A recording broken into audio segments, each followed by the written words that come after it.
2, 1. Hello, Danvers, and welcome to the 2024 Select Board Candidate Forum. I am Greg Dolan, the Executive Director here at DCAT, and we are here to talk about the Select Board race coming up for the election on May the 7th. So there's 4 candidates for 2 seats. 3 of them are joining us tonight. We have Gardner Trask, one of the incumbent candidates, Michael Bean, and Dutriche D. Joko. Matthew Duggan was unable to attend tonight, but before we get into the forum itself, I want to take a few minutes to say some thank yous. First, I'd like to thank the candidates. I think it's a really great service that you're doing to the town, just to put yourself out there, to volunteer your time and serve the community potentially as a select board member, and also for joining us here and putting yourself out there to answer the questions and let the candidates make a more informed choice when they hit the ballots. The voters, rather. So with that said, I'd also like to thank the Salem News and Michael McHugh for coming in. Local journalism matters. Local information matters, and Michael is here to ask the questions of the candidates to get a little bit more of a sense of what they're about and what their platform is. And finally, I would like to thank you, the viewer, for tuning in, because by watching this, you'll have a much more informed opinion and idea of what you're voting for when you go to the ballot on May 7th. So with that, I do want to talk through the format really quickly before we get to the actual forum. The way it's going to go down is we have a maximum of 1 hour if the candidates use all of their allotted time. Candidates will get 2 minutes each at the beginning of the forum for opening statements and 2 minutes at the end for concluding statements. We drew the order before we came on camera. And then there will be 7 to 9 questions asked by the Salem News and Michael McHugh. Each candidate will receive 90 seconds to answer each question. I will be keeping track of time and keeping everyone on time. And if they have more information, they can come back to it in their concluding remarks. So with that said, the only other 2 things is we ask you to keep the answers related to the questions and not to diverge into unrelated points, and to keep the comments to your own plans and goals and not direct your answers to other candidates. With that said, we drew the order out of the hat before we started, and Michael Bean, you are first up to give your introductory statement. I am first up. Thank you. Thank you, Danvers, for watching. My name's Michael Bean, a lifelong resident. I worked for the police department for 22 years. I've been a father to 8 kids. That's why I have little to no gray hair left on my head. I've grown up in Danvers. I'm connected to this town. I feel the need to get back into public service. Maybe with my experience as being a self-employed carpenter and on the police department, it may be something that could be helpful on the select board if I get voted in. A lot of good people in this town, a lot of good reason to stay here. Living here has been a great thing. I went to the schools here. My kids have gone to the schools here. It's just plenty of reason to want to help out. And I could go on, but it's just really going to be about me. So that's about all I have to say. Thank you. All right, great. Thank you, Mike. So we're going to move on. The next person to speak will be D. Joko. You'll be giving your introductory statement. You ready, D? I am ready. Thank you, DCAT, and thank you, Salem News, for this candidate forum. I'm Dr. Joko. I'm running for Select Board because I want to continue to help keep our town a great place to live, raise a family, and build community. I hope to be a fresh voice on the board to elevate the needs of the community. My journey from Cameroon to the U.S. taught me the values of education, hard work, and resilience. I obtained a master's in education from UMass Boston and became a math teacher. I proceeded to obtain a doctorate in pharmacy and work as a pharmacy manager for over 10 years. I love this community, and my commitment to our town is firm and rooted in principles of accountability, transparency, respect, and fiscal responsibility. I have upheld these principles in my roles as a member of the Board of Health, Danvers Cares, as a town meeting member for Precinct 6 and now Precinct 8 and now Precinct 6, and as the chairman of the Human Rights and Inclusion Committee. I volunteer and led an opioid education program throughout the state, starting by Danvers High School to talk to the kids about the importance of staying away from substances that are not good for you, and just lifting the stigma associated with substance abuse. I've been in Danvers for almost 14 years with my wife Jocelyn and our 3 children who have all attended the Danvers public schools. I hope throughout this forum you can hear my vision for the Danvers that we all want to live in. Thank you very much. All right, thank you very much, Dee. So we're going to slide over to our final candidate tonight to make their introductory statement, but someone who is a familiar member of the Select Board as an incumbent candidate. So Gardner, whenever you're ready, you can begin. Great, thank you very much. I want to thank DCAT and the Salem News for providing this opportunity. My name is Gardner Trask, and I've had the pleasure of serving as a citizen volunteer to help the residents of Danvers for more than 2 decades. I've served as a town meeting member, on the Municipal Light Board, on the Beverly Airport Commission. I serve now as the chair of the Affordable Housing Committee, and for the past 18 years as a Select Board member. In fact, in the history of Danvers, only Baron Mayer served longer than I have. To those watching who know me, my answers in this debate won't be a surprise. I've been consistent in these past 18 years of voting as a social liberal, fiscal conservative, and legislative progressive. You may have seen my posts on social media offering factual details and information about town projects and issues. And while I never represent myself as speaking on behalf of the town administration or select board, the fact of the matter is, my experience allows me to provide details and accurate information so people can make informed decisions. The role of select board member is to put aside that which is beneficial to yourself and to focus on what is beneficial to the entire town. This is not the place for a one-issue candidate or someone with specific axes to grind. It is a place where a candidate has to put the needs of the town above their personal considerations. I serve as a volunteer citizen. Every decision I make affects myself equally as it does all of the other taxpayers in town. I pay the same tax rate. I get the same services. My 3 children graduated from the same public schools, and I pay the same electric and water rates as everybody else. Danvers is a thriving, desirable community, and I hold my head high to think that I was part of that growth and stability. Thank you. All right, thank you very much. Thanks for giving introductory statements. I think that sets the table pretty well, and we're going to move on now to the question portion of the evening. So, Michael, I know you have some questions prepared. For the order, for the first question, we're going to start with Dee, then it'll be Gardner, and then Mike, and we'll rotate as we go. So, Dee, you're up first on that one, and Mike, we're ready for you. Thank you. Thank you very much, and thanks again for all being here. So, for the first question I'd ask, what do you see to be some of the greatest challenges and most important priorities for the Select Board in this coming term? Thank you for the question, Mike. I believe one of the greatest challenges for the Select Board in this upcoming term is setting a certain level of accountability for our town and making sure that we are held accountable and that we hold the town government accountable. That is very important. Our biggest asset are the people that work for the town and the people that live in the town.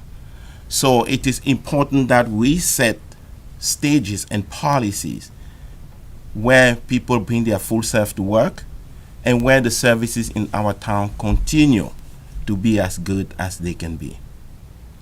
As a select board member, and I've proven through my leadership track record, I will work very hard to have those discussions and create those environments where people can feel like they belong, work hard, bring their full self to work, and deliver on the policies that the select board will be setting forward. Thank you. All right, thank you very much, Dee. Next up is going to be Gardner. Gardner, would you like the question repeated, or are you ready to go? I think I'm all set. Okay, thank you, Gardner. So as soon as you are ready, we're ready Sure. for you. So, having the experience of being on the board 18 years, there's some things that are perennial, and that being water. Water is always going to be an issue. And water isn't an issue of the supply. Water is an issue of our ability to store water. We've had many initiatives in the past to try to solve this problem. We continue to try to solve it, but We are at the discretion of the EPA and Army Corps of Engineers as to some of our plans. That being said, I think the next issue would be budget constraints. I pore over the budget every year. I look for efficiencies, as does 149 town meeting members, all with different views of the budget and what is important to them. But we try to balance services. I try to balance services against the cost of those services and what makes Danvers Danvers. When you get hit with an unanticipated $1.13 million increase in a service, you have to find that money in the budget. And frankly, the budget doesn't have a lot of wiggle room. 85% of our budget goes to paying salaries and benefits. Another 10% of it goes to fixed costs like debt that we've already incurred. So the remaining 5% is all we really have to adjust and move around. That, and I look forward to discussing a revitalized downtown with mixed use. Thank you. All right, thank you very much, Gardner. We're going to slide on over to Mike Bean. You are next. Mike, are you ready to go? Ready to go? All right, thank you. I think some of the issues are mostly what the two gentlemen here have said. Taxes is always a problem. Fees are a problem. People don't understand. We want to know that we're getting the best bang for our buck, and that people are actually looking over the money as best they can, and that there's the waste that could be occurring is being looked at. Is somebody questioning the waste? There's always waste. It's human nature, whether you're in public or private business. I believe in private business is not as much room to allow for waste. You're trying to make a profit. At least my experience has been working for the town that you can have more waste than you should because it's not your money. So it can happen, whether it's a material thing, a labor, or whatever. The growth about the town is a problem. I think a lot of people are concerned. They see the large building at the end of the center of town, and people are shocked. And I understand there's a lot of people that say, how did this happen and whatnot, and then other people say, well, you should have been paying attention. It's hard. People are busy. Life is fast. We're in a much crazier lifestyle today more than ever, and I think those are some of the big concerns. And our schools. I want safe schools and proper teaching. All right, thank you, Mike. Your time is up. So thank you. That was the first question. We got through one. We got a number more to go, but thanks for everyone for the quick start. The next question for the order will be Gardner first, followed by Mike, and then Dee. So, Mike, whenever you're ready. All right. So, what is Danvers' role in addressing the housing crisis and making Danvers an affordable and desirable option for families? And how will you move those priorities forward if elected, while also being cognizant of overdevelopment? Sure. So I am the chairman of the Affordable Housing Trust. Dan Bennett and I created an Affordable Housing Committee probably close to 20 years ago. I helped initiate the Affordable Housing Trust that went to town meeting and was approved.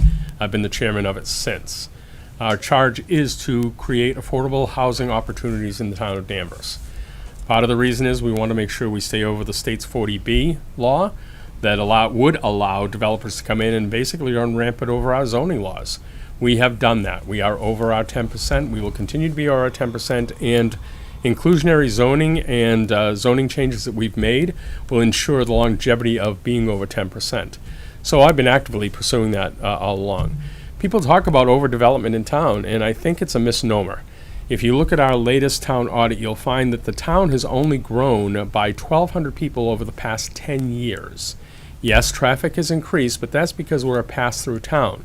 But in reality, we only get about 100 new residents every year. That includes not the people that move in, but also people who were born in Danvers that year. That is far below the state average for population migration. So I think that it's hard to tell people, oh, we don't have more people coming in when they see development. But the reality of the numbers is we only grow by about 100 people. And so for the town to remain vibrant, we do need to continue to grow. So I support that as well. All right. Thank you very much, Gardner. Mike, you are up next, and you can begin whenever you're ready. Mike, do you mind just repeating it again, please? Sure, yeah.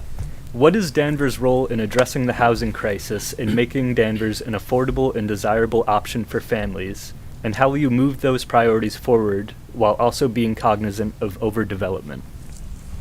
All right, thank you. I think, Danvers has always been a residential area. We think of ourselves as a small town. It certainly feels like we want to keep it that way. There's, big plans for big building. This MBTA law is pretty stressful. It's, I think being told to do by what the state wants us to do. It's a template that's being used around the whole country. I don't think it's a great idea.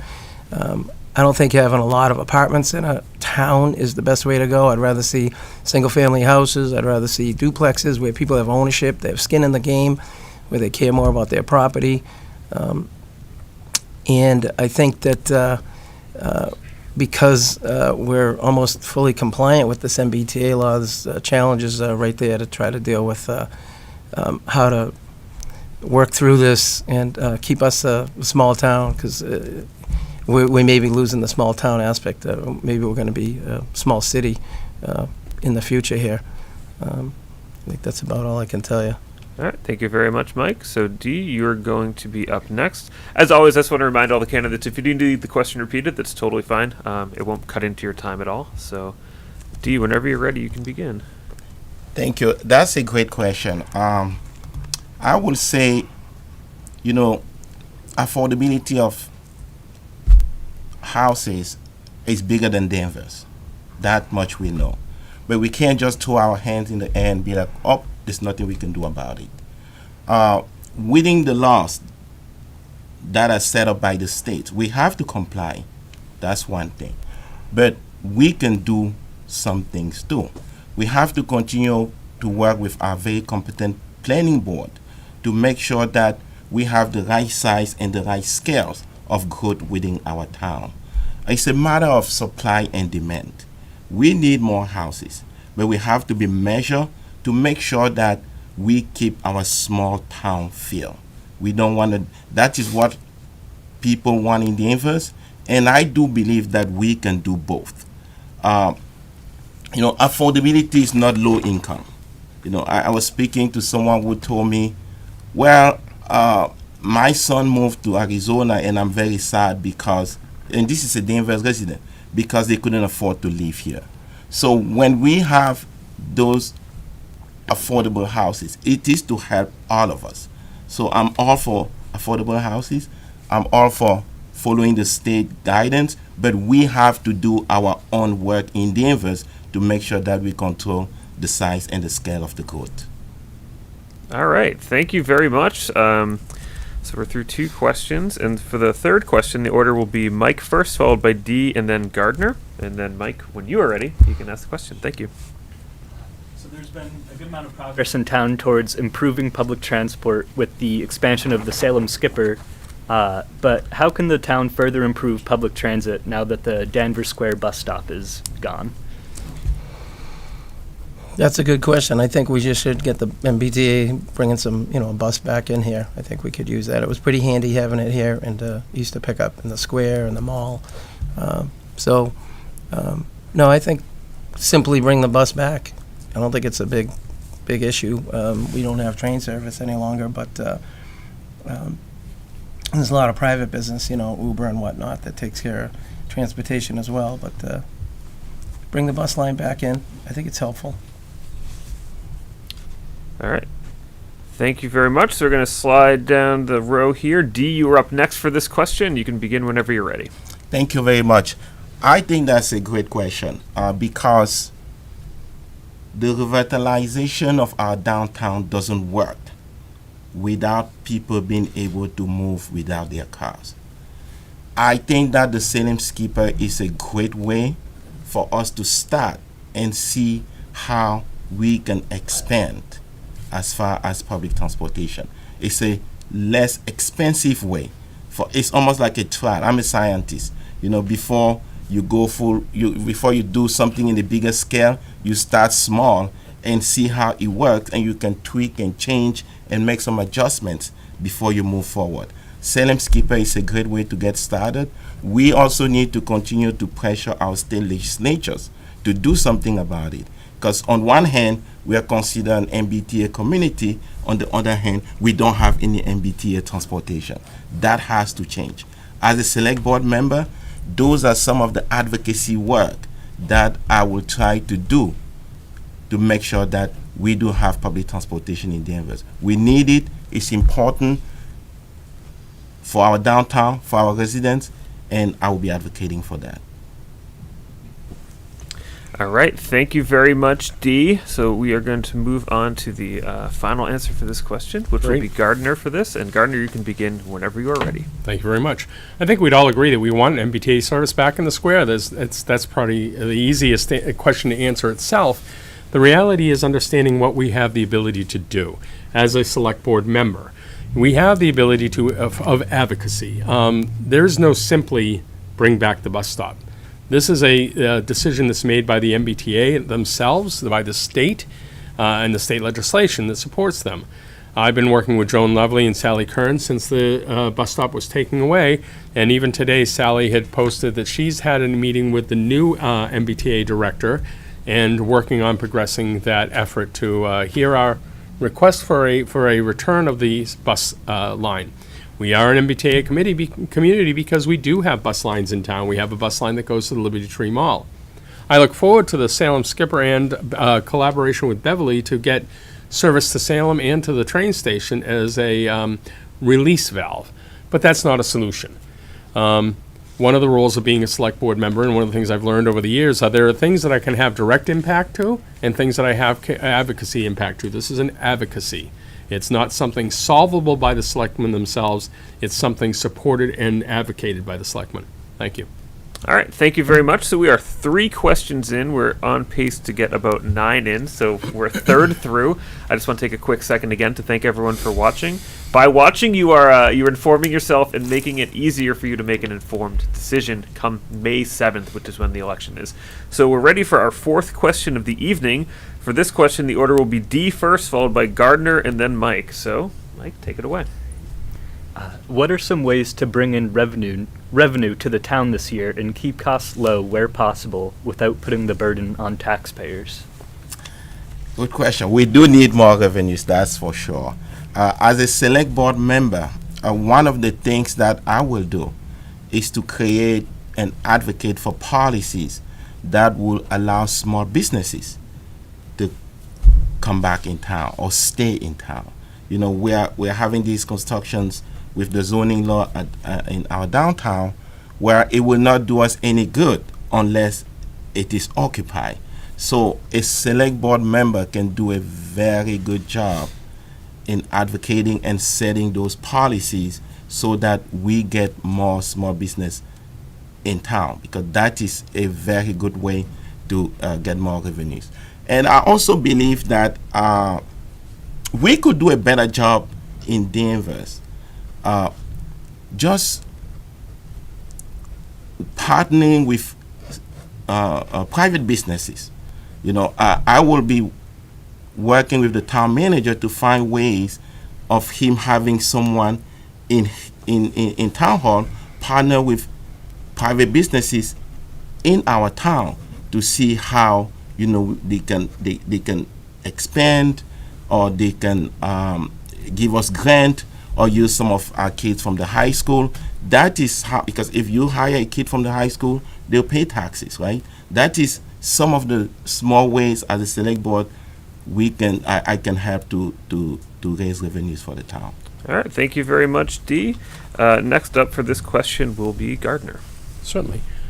So that's kind of the gold question. How do you get more revenue without impacting the taxpayers? The only way to really do that is with partnerships with commercial entities. We talk about the Maple Square project down in the corner, which took a dozen dilapidated manufacturing plants and are bringing 149 new units, to speak to your last question, 149 more apartments to the town. And we do have staff members who are solely dedicated to working with businesses. The planning and development director, Aaron Henry, works with developers who come to town and ask about partnering with the town. It's a difficult decision because we can't force businesses to come. we have to react when they come and try to make it as easy as possible for them to join us. For example, the Denny's building was fallow for so long, a blighted opportunity.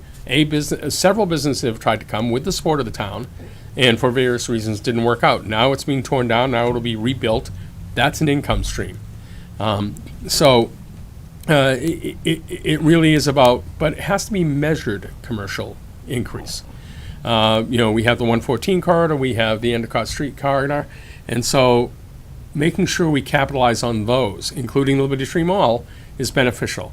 The most recent example is the MBTA moving their Park Shuttle and Fly down behind the mall as another opportunity for added income without impacting the taxpayers. All right, thank you, Gardner. Unfortunately, we're out of time for this one. I know this is a question a lot of people have, so there's a lot to say about it. Mike, you are up next. Okay, I think we have to try to make sure we're being small business friendly. Parking is going to be a big problem. If you look over at the corner store and Betty Ann's, it's kind of rough over there. And I hope they make it. It's going to be rough with other businesses that are trying to get in. If we have a lot of apartments and a lot of cars, where are the people going to park for the businesses? As far as getting businesses to come in, we were talking about this last night, and I was thinking, why can't we try to do a tiered fee on some of the costs that bring them in, whether licensing or whatever it may be, all the different costs. Maybe we could first year give them the low fee, second year, bump it up a little bit more, third, fourth. As their business grows, they work up to the full cost of the fees.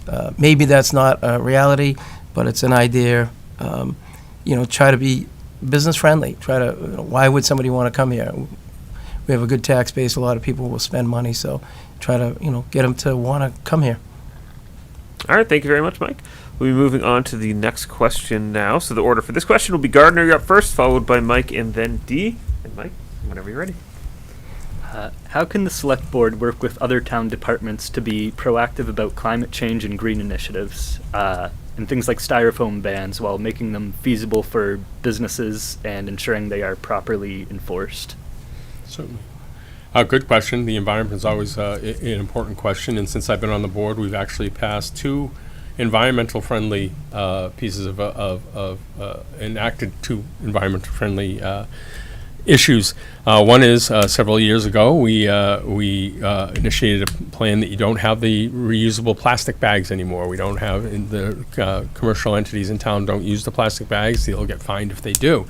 And a couple of weeks ago, we passed on to town meeting for their vote a ban on takeout styrofoam containers. I did talk to business owners. It will cost them more money to have the plastic containers, but at some point the social need outweighs some of the costs that are coming forward.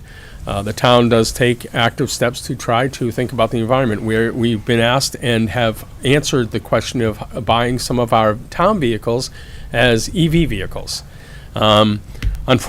But that's one of those where when we go out and we put in the budget and the town meeting members pass the budget, and all of a sudden someone comes up with the idea that, hey, why are we buying an EV SUV, a Mustang? It happens to be a Mustang, but it's a SUV for the DPW director, that people go out of their minds, when in fact we're serving a social need by doing so, checking out how the reliability of EVs, and also meeting the need of that person to do their job. It's a double-sided coin, and people want what's best for the environment until it starts costing them, and then they question it. And right, thank you, Gardner. So I do have to cut you off on this one. You hit right at that 1:30. Again, I know there's a lot to say about a lot of these questions, and as a reminder, there will be a chance at the end for all the candidates to have 2 minutes to conclude their remarks. So if there's something you missed, you can jump back to it then. So moving on, Mike, you are up next for this question, and you can begin when you are ready. Do you mind again, Mike, reading it? Sure. How can the Select Board work with other town departments to be proactive about climate change and green initiatives and things like styrofoam bans, while making them feasible for businesses and ensuring they are properly enforced? So, I think getting rid of styrofoam is good idea, good start, right? Getting rid of plastic. It's none of it really serves the earth very well. So, it might cost a little bit more to get your takeout in a cardboard box, but it's worth it. We can't keep dumping on the earth. I think the electric vehicle thing is, to me, it's a fail. Electric vehicles are a problem. What are we going to do with them when the batteries run out? The acid that's makes up the batteries is dangerous and problematic. The cars are much heavier. The tires wear out more. It's tough on the roadways and bridges. I don't think cars are a terrible investment anyway, but electric cars even worse. It's not good for the economy.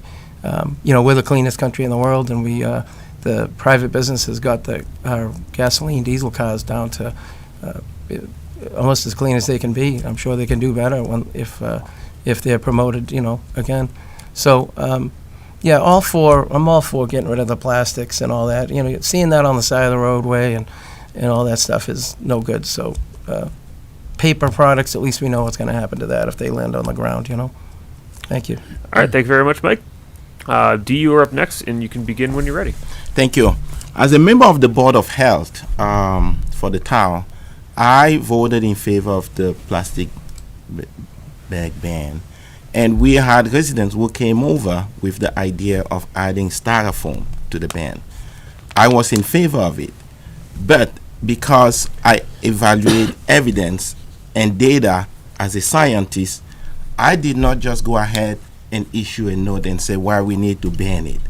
We actually had a back and forth with those residents who went out and surveyed all the businesses and came back with some data that showed that people will be on board and the businesses were okay that we take this action. Not because I wasn't going to do it, but in public health we have the concept of PPP. Is you protect, you prevent, and you promote. But I always add a fourth P, which is the people. Public health doesn't work unless you have the people with you. And that's where the enforcement comes in. There's no need to just sign a law knowing that it's not going to be enforced. That's how we were able to draft a letter to send to the select board to recommend that this goes to town meeting so that it is banned. So yes, I'm in favor of the styrofoam ban, and I do think that we always have to have that risk-benefit analysis before we make those decisions. I've proven to be able to do that, and I'll continue to do that as a select board member. All right. Thank you very much. So that concludes the fifth question of the evening. We're on to number 6. Order for this question will be Mike first, followed by Dee, and then Gardner. And Mike, whenever you're ready, you can ask away. So new mixed-use developments downtown will open up space for businesses. How can the Select Board further encourage economic development downtown and ensure that businesses want to stay there? Kind of like the earlier question you asked, I think we have to try to promote small business, try to get them to want to come to town, and then there's plenty of residents, plenty of money. People will buy good products, good service, good food. Everybody loves going out. And hanging around the center of town, everybody loves that. So I think a business that's producing a good product is gonna be okay. I think that part of that question, though, the development, at least the way I see it, we might be going too heavy. Again, this MBTA law, I think, is going to force too many apartments in the center of town, and it's going to change what Danvers looks like. And so that part of the question, I don't know yet how we can slow that down. I'm not for 3,000 apartments. I think we're better off with condos and houses and some apartments. I know people need to have affordable places to live, and we want that, but I don't think we should have a majority of apartments, which this MBTA law seems like that brings all that in there. Thank you. All right. Thank you very much, Mike. We're going to move down the table. Dee, you are up next, and you can answer when you're ready. Thank you. We were talking about more revenues earlier. Creating policies that will allow those small businesses to move into town is what's going to help us have more revenues.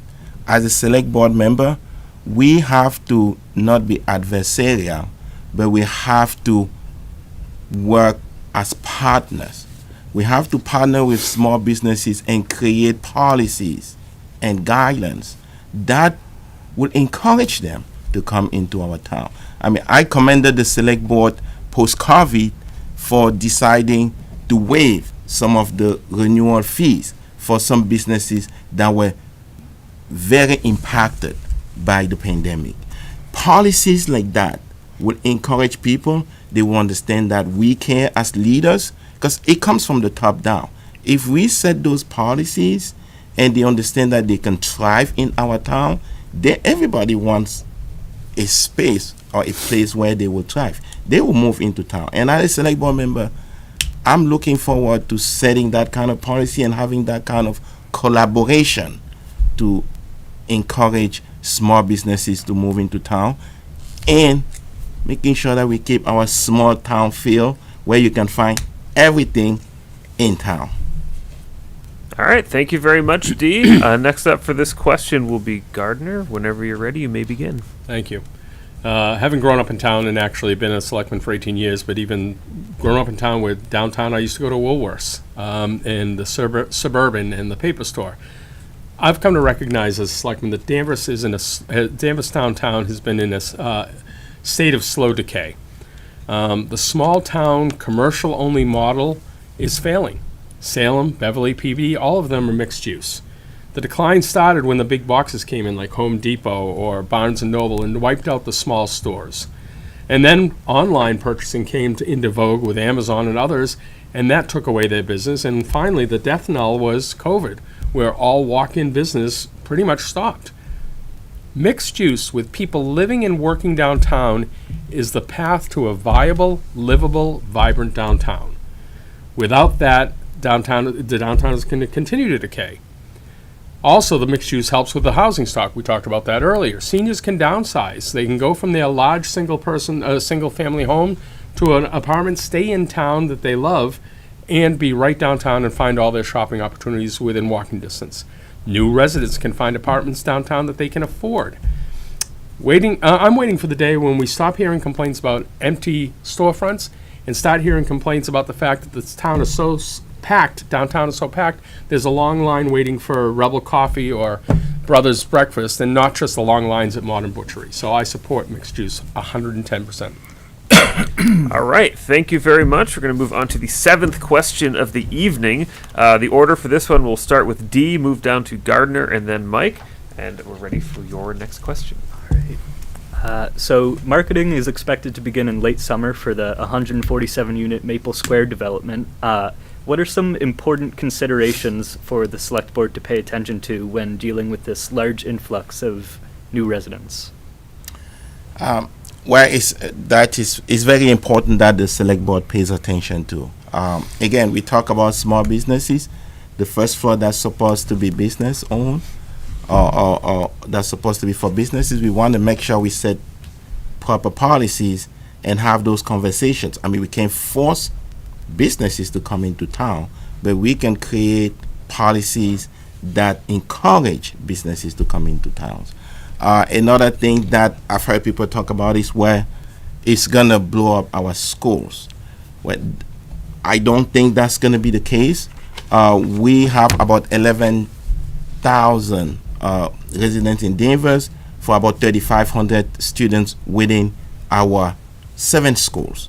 So if we get another 140 families in town, it's 1 student for every 3 families or so. So we'll have an average of 60 more students that are going to enter our public schools, and we should equate to about 9 to 10 students per school.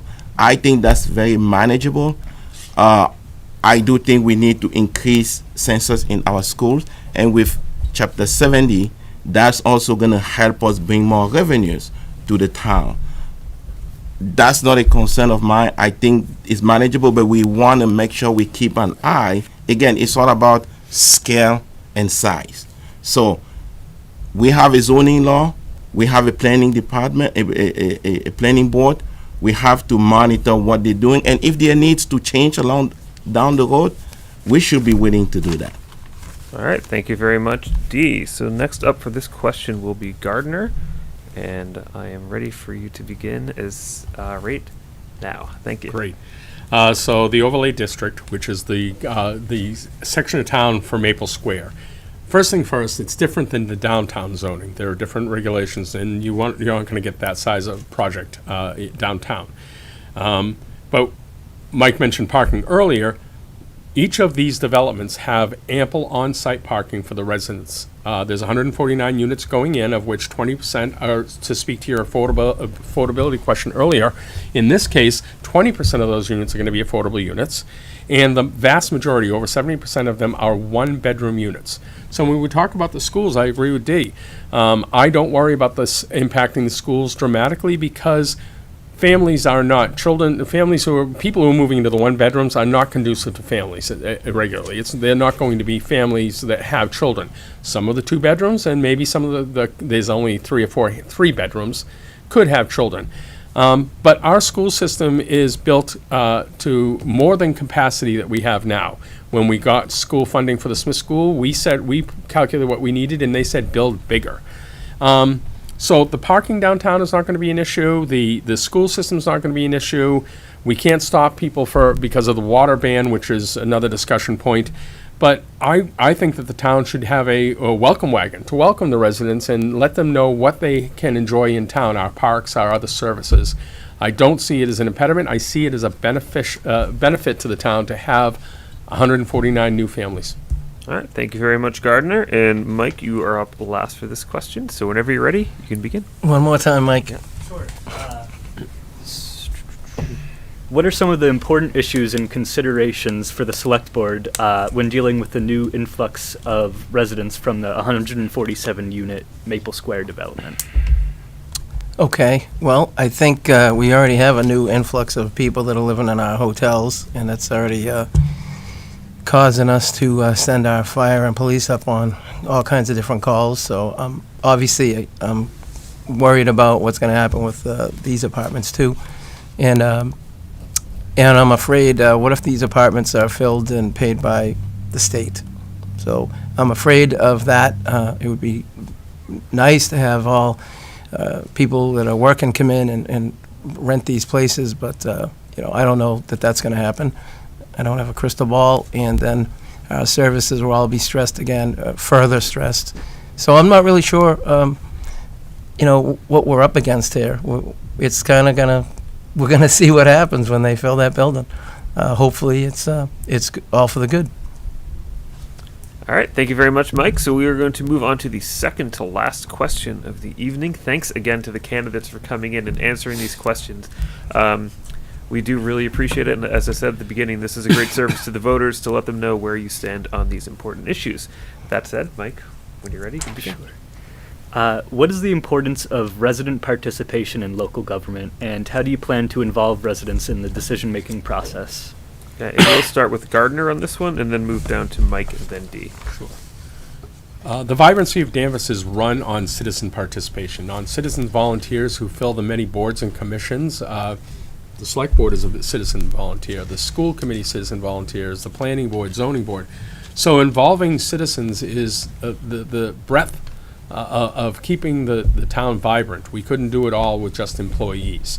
The town has a steady program of inviting people to go into the town manager's office and fill out a request to join committees, not just wait till the committee opening happens, but how to join them. As for other citizens, we've been holding a lot of workshops, a lot of citizen participation workshops about how to make the town better. We talked about the Maple Square. There was 2 years of citizen involvement. There's citizen involvement for a resilient Danvers, where we invited all the residents to come in and truly encouraged citizens to come and participate and set the vision for the town. We'll be hearing that report from Resilient Danvers at the next select board meeting. And it's where people got together and said, what's your vision for Danvers? All the people who live in town, all over town, what's your vision for Danvers? And the aggregate of that is what will set the tone of the town. We did that with the downtown district as well. We said, what do you want the buildings to look like? Well, we don't want Rantoul Street Cavern, so go up 2 floors and step back. And we want the outside to look in a specific way.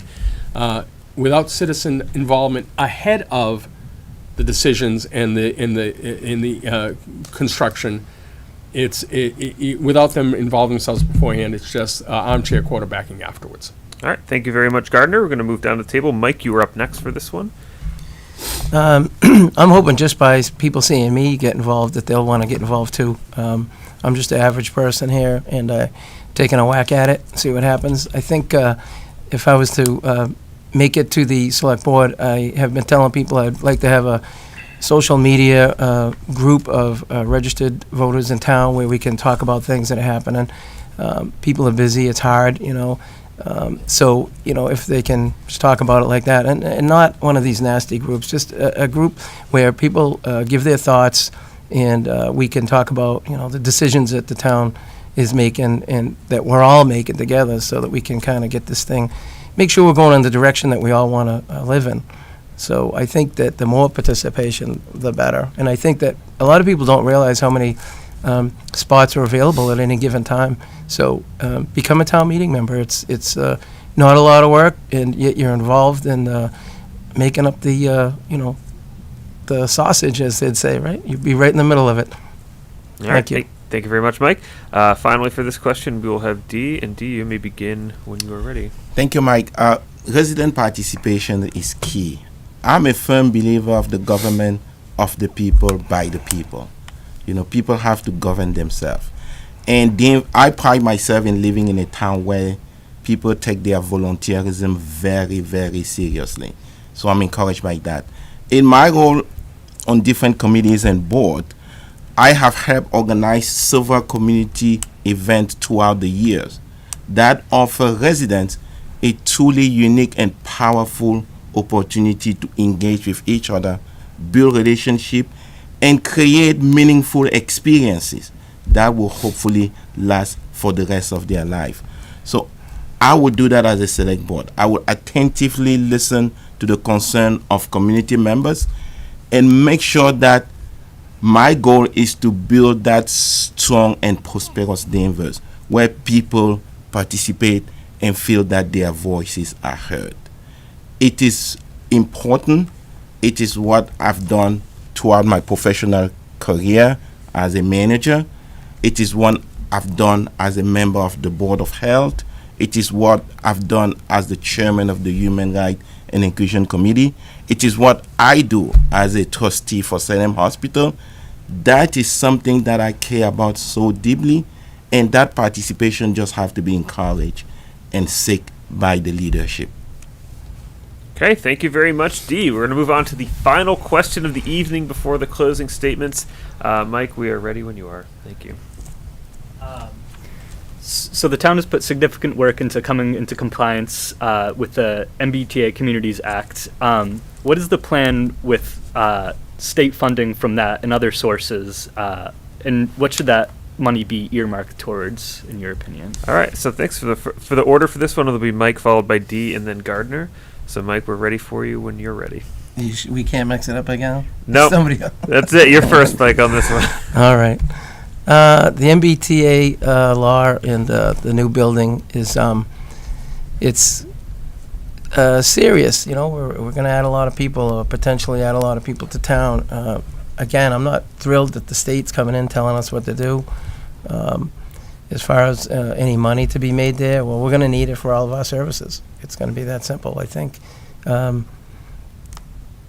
It's because the building hasn't been done yet. It's up in the air. I think certainly I don't want to see it all happen at once. We got to slow things down. I think just so things get done better. As far as building, building these buildings, I'd love to see them look like Danvers. Old school. Roof lines and whatnot to keep a small town feel, and maybe just a couple of floors instead of 4, 5, 6 floors, whatever might happen to us here. So I'm not against building at all. So I'm okay with that. But as far as the money that is made, I think we're going to be just putting it right back into the town to provide for everything that's going to happen with the new residents. Thank you. All right, thank you, Mike. D, you are up next for this one.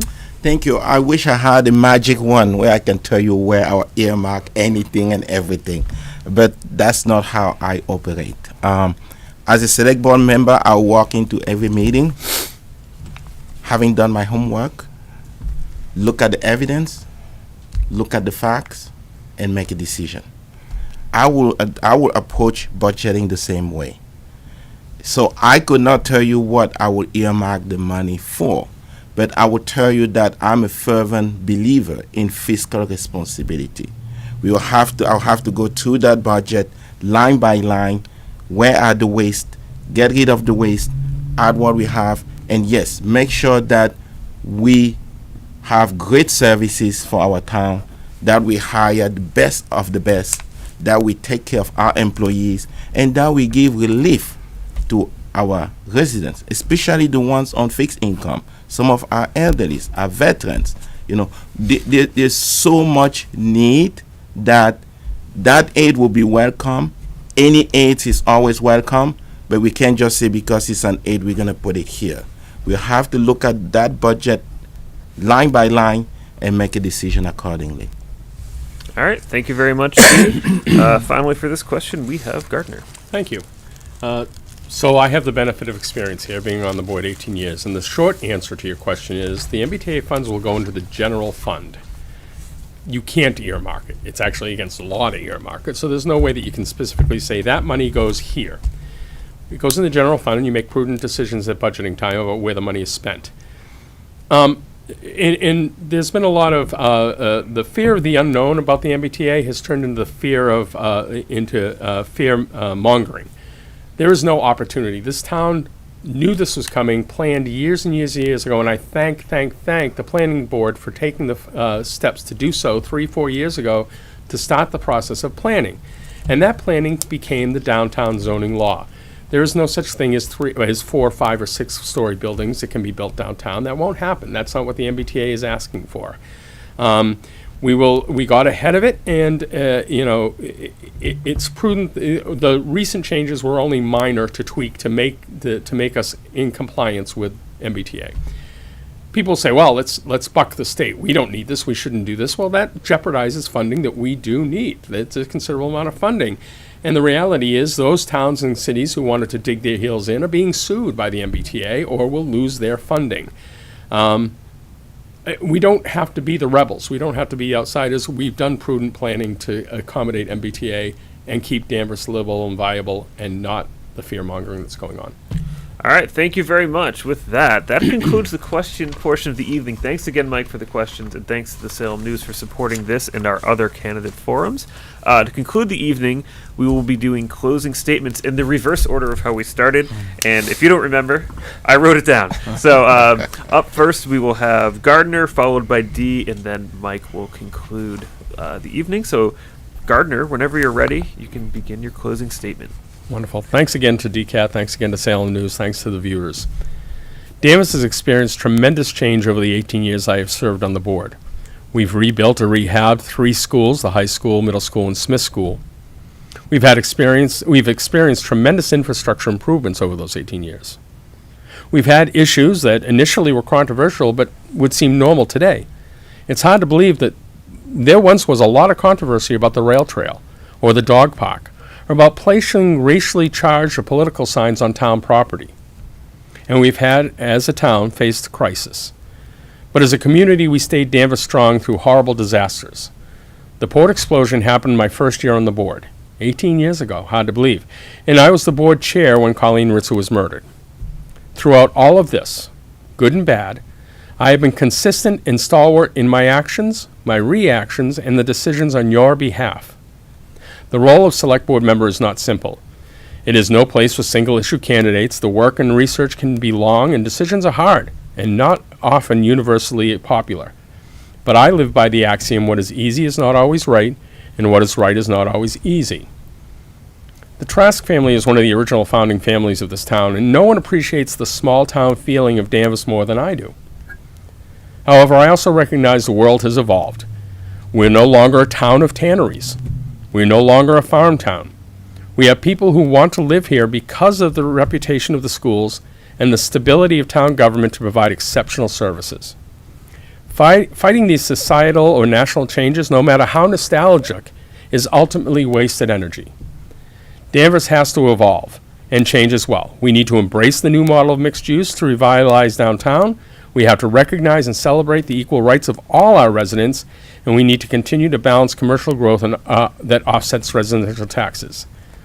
In short, Danvers is a well-run, stable, highly desirable town, and I respectfully ask that you cast one of your 2 votes for Gardner Trask for continued stability.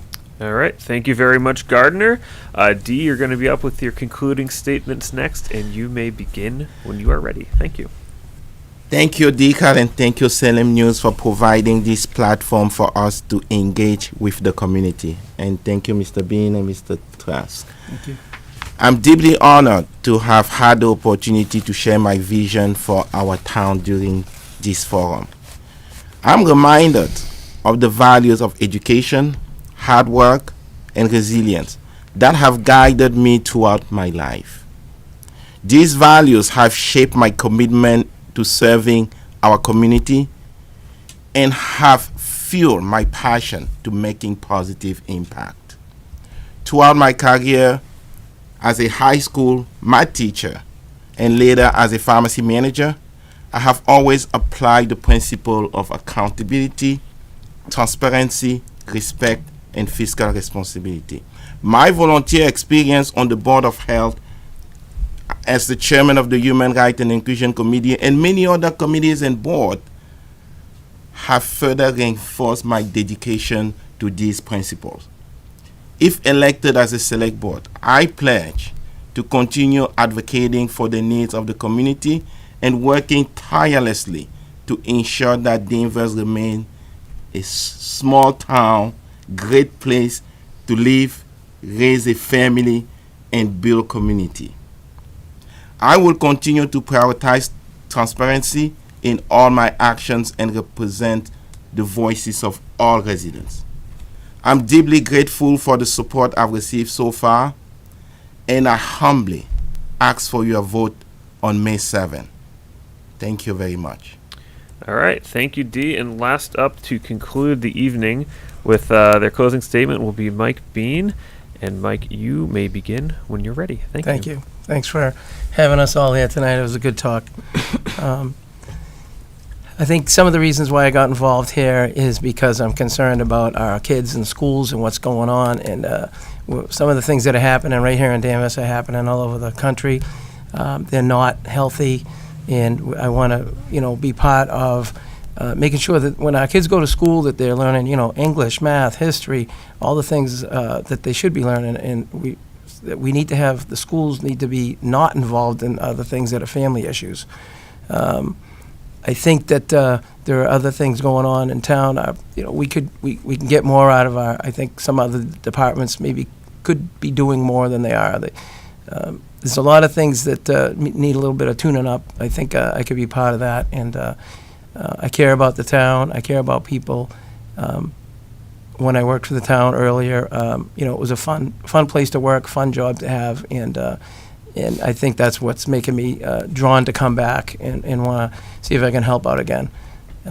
It's kind of that simple. If you want to have a different person, new set of eyes, whatnot up here. Cast a vote, come out and vote anyway. You got to vote, come out, we need you to vote, and give me a vote, and we'll work hard at it. I am a worker, and I intend to look into everything and work as hard as I can to make things as well as they can be. Thank you very much.